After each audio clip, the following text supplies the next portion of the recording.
Su Ramirez niligawan nina Piolo Pascual at Dominic Roque. Si Su Ramirez ay nasangkot sa isang bagong isyu ng love triangle nang kumalat ang isang viral video na nagpapakita sa kanya at kay Dominic Roque sa isang intimate na sandali sa Siargao. Sa video, makikita ang dalawa na magkasama at nagkikis, na naging sanhi ng maraming spekulasyon tungkol sa kanilang relasyon. Ang insidenteng ito ay nangyari kasunod ng pag-amin ng dating kasintahan ni Su, si Javi Benitez, na sila ay naghiwalay na matapos ang matagal nilang relasyon. Ang paglabas ng video na may kasamang close moment ni Su at Dominic ay nagpasiklab ng mga haka-haka tungkol sa buhay pag-ibig ng aktres. Bago pa ito mangyari, kumakalat na ang mga balita na ang dalawang aktor, sina Piolo Pascual at Dominic Roque, ay umano'y nagpapakita ng interes kay Su. Ayon kay OG Diaz, isang kilalang showbiz commentator, may mga impormasyon mula sa kanyang mga source na nagpapakita na parehong may intensyon ang dalawang aktor na makuha ang atensyon ni Su. Ngunit pagkatapos ng viral video, tila si Dominic Roque ang nakakuha ng atensyon ng aktres,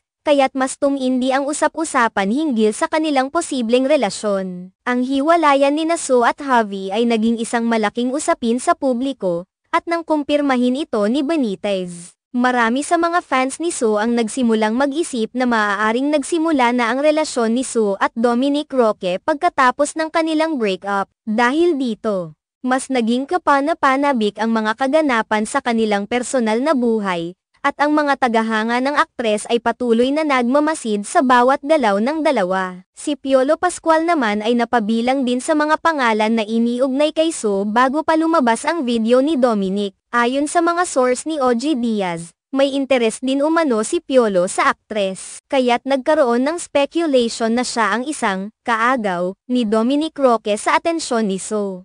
Subalit, hindi pa rin nagsasalita ang mga kampo ni Su, Dominic, at Piolo tungkol sa mga isyong ito. Kaya't nanatili itong isang malaking misteryo sa mga fans at sa publiko. Ang mga ganitong intrigang nagpapakita ng personal na buhay ng mga sikat na personalidad ay hindi bago sa showbiz. Minsan, ang mga ganitong kwento ay nagiging sanhi ng hindi pagkakasunduan at paninira, ngunit minsan din ay nagiging pagkakataon para mapansin ang mga bago at umuusbong na relasyon. Habang ang mga fans ay abala sa paghahanap ng mga detalye at pagbuo ng mga teorya tungkol sa posibleng love triangle na kinabibilangan ni Su, Dominic, at Piolo, nananatiling tahimik ang mga pangunahing tao sa issue. Wala pang formal na pahayag mula sa kanila, kaya't ang mga spekulasyon at haka-haka ay patuloy na dumadaloy sa mga social media at tabloid. Gayunpaman, hindi maiiwasan na magbigay ng pansin ang mga fans sa mga bagong detalye na maaaring magbukas ng pinto para sa mga susunod na kaganapan sa buhay ni Su. Habang patuloy na nag-aabang ang mga tagahanga,